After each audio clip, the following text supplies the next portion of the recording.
गोरखालैंड की मांग को महज आंचलिक स्वायत्तता की मांग समझकर केंद्र सरकार एक बार फिर भूल कर रही है। गोरखा जनमुक्ति मोर्चा अब इस मांग के लिए युवाओं की भावनाओं को भड़का कर आत्मदाह के रास्ते अंतर्राष्ट्रीय बिरादरी का ध्यान खींचने की फिराक में है।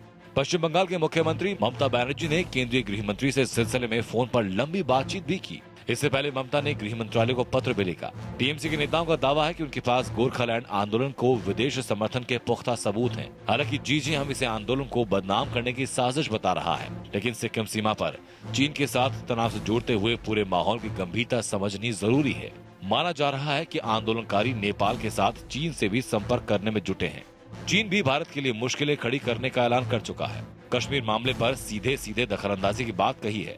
अहम बात यह है कि सिक्किम के गोरखा आंदोलन को समर्थन देने के तुरंत बाद सिक्किम सीमा के पास डोकलांग में चीन की गतिविधियां तेज हुई हैं। भारतीय बंकर भी तहस नहस किए गए।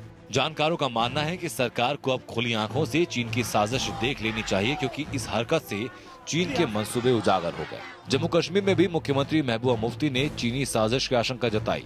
इस बीच पूर्वोत्तर भारत के प्रतिबंधित अलगाववादी संगठन केएल और उल्फा जैसे आधा दर्जन से भी ज्यादा आतंकवादी संगठन फिर एक साथ फन उठाने को तैयार दिख रहे हैं। वैसे भी अभी हाल ही में गोरखालैंड आंदोलन को दार्जिलिंग पर्वतीय क्षेत्र में और तेज करने के लिए मोर्चे के शीर्ष नेताओं ने पूर्वोत्तर राज्यों के अलगाववादी संगठनों के अलावा नेपाल के आतंकी संगठनों के साथ भी कई दौर की गुप्त मीटिंग की है।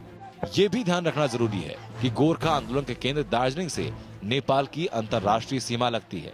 इस बीच सिक्किम के बदलते तेवर इस आशंका को मजबूत करते हैं। चीन के साथ तनाव के बीच सीएम पवन चामलिंग ने कहा कि वह सिक्किम और पश्चिम बंगाल के बीच सैंडविच बनने के लिए भारत में शामिल नहीं हुए। अब सिक्किम ने पश्चिम बंगाल सरकार पर आरोप लगाया कि वह जानबूझकर सिक्किम जाने वाले ट्रकों को रोककर सामान की आपूर्ति बाधित कर रही है और वह इसके लिए ममता बनर्जी से हर्जाना देने की मांग करेंगे। सिक्किम में बहुत हद तक चीनी दखल होने की बात भी खुलकर सामने आई, लेकिन सबसे अहम बात जिसकी ओर ममता बनर्जी ने भी केंद्र का ध्यान खींचने की कोशिश की, वह है सिक्किम से बांग्लादेश के बीच चिकन नेक या सिलीगुड़ी कॉरिडोर, जो चुम्बी घाटी से महज 50 किलोमीटर की दूरी पर है।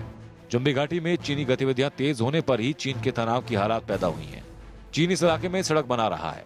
भूलना ना होगा कि पूर्वोत्तर राज्यों से देश का संपर्क इसी सिलीगुड़ी कॉरिडोर से होता है। चीन अपने व्यावसायिक हितों के लिए कश्मीर और पूरे पूर्वोत्तर राज्यों में अलगाववाद को भड़काने में लगा है। भूटान के डोकलांग में जवानों का चीनी सेना के सामने अड़कर खड़े होना भारतीय सेना की बहादुरी है, लेकिन चीन के मंसूबों को समझकर वक्त पर रोकने की जिम्मेदारी सरकार की है। सरकार को बीजेपी विरोधी मुक्त भारत बनाने के अपने अभिमान से ज्यादा मुल्क की सरहदों की हिफाजत पर ध्यान देना होगा, वरना अपने ही राज्य के अलगाववादी आंदोलन के जरिए कहीं पूर्वोत्तर को भी कश्मीर के हाल में पहुंचाने का खतरा हो सकता है। तो वहीं गोरखा जन मुक्ति मोर्चा की युवा शाखा प्रकाश गुरु की सामुदायिक आत्मदाह की धमकी देश की एकता और छवि के लिए नुकसानदेह साबित हो सकती है। अंशुमान त्रिपाठी, एपीएन।